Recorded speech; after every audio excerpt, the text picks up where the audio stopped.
Assalamualaikum warahmatullahi wabarakatuh. Kami datang menyelusup sebenarnya dan tetap demi keamanan. Sebenarnya jarak itu yang ini masih Tanjung Buru. Itu sebenarnya hanya 3 km dari kalau lewat darat. 3-4 km dari ke Tanjung Buru. Nah, tapi karena tidak bisa lagi dilewati, maka ditutup semua. Maka kita nggak bisa masuk. Nah, ini cara mereka. Jadi pada seluruh rakyat Indonesia, pagar laut kemarin yang 30,16 km ternyata itu sudah berlanjut menjadi pengurukan dengan cara menutup wilayah-wilayah tersebut sehingga orang tidak bisa masuk lagi untuk mengetahui. Kami bersama teman-teman semua ini menyusup dari laut baru bisa melihat bahwa ternyata mereka melakukan pengurukan terhadap pagar laut yang sebelumnya ada upacara besar-besaran oleh Angkatan Laut, KKP dan lain. Ternyata kita ditipu semua oleh mereka. Nah, laut yang ditimbun ini sudah laut yang kedalaman 3-4 meter. 3-4 meter laut yang ditimbun. Lihat bekonya di sana.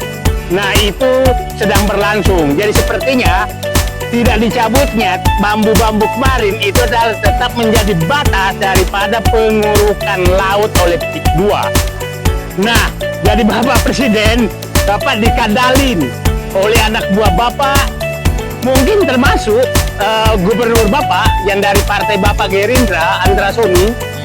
Andra Sonick sepertinya karena tidak pernah membela dan tidak pernah menunjukkan, bahkan kemarin hanya mengantar Wakil Presiden ke menanam mangrove di Ketapang yang jauh sekali dari pagar laut itu untuk menutupi daripada kerjasama tanda kutip Andra Sonick Gubernur Banten dengan PIK 2 karena di depan mata ini laut sudah diambil.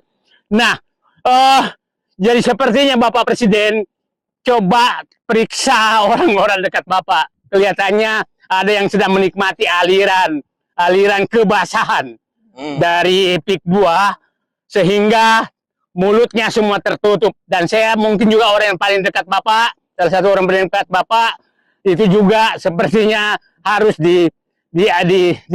diawasi. Jangan sampai sebenarnya PIK 2 ini perampokan rakyat ini menjadi aliran PIK 2 untuk kekuasaan. Itu sangat berbahaya. Jadi saya ulangi lagi, pagar laut, isu pagar laut di Tangerang, di Banten yang 30,16 km bukan selesai. Tapi sekarang mereka memakai strategi menutup wilayah itu agar tidak terlihat lagi bahwa mereka justru melanjutkan dengan reklamasi.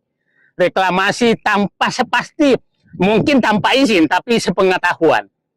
Tapi sepengetahuan KKP, sepengetahuan KLH, sepengetahuan Bupati, sepengetahuan Gubernur, sepengetahuan Lurah, sepengetahuan desa, dan pasti sepengetahuan preman-premannya PIK 2. Nah, kami tidak bisa terlalu lama, saya ini baru jalan lama demi keselamatan kami, maka yang penting kami sudah menunjukkan, lihat semua itu adalah wilayah-wilayah yang sedang diuruk, yang diuruk oleh mereka sepanjang pantai, dan saya perkirakan target dia minimal setengah dari 30,16 km karena sampai Sungai Cisadane itu kira-kira setengah dari ya minimal 20 km itu akan ditimbun oleh mereka. Dan wilayah mulai Sungai Cisadane sampai ke PIK 1 itu sudah wilayah tertutup, nggak ada bisa lihat, nggak ada lagi yang bisa lihat, wilayah tertutup itu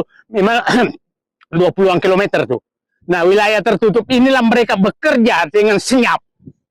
Dengan senyap karena wilayah darat sudah ditutup semua. Dan kami hanya dari laut, mudah-mudahan kapal kami tidak ditorpedo. Perahu kami tidak ditorpedo oleh mereka. Terima kasih. Assalamualaikum warahmatullahi wabarakatuh. Assalamualaikum warahmatullahi wabarakatuh.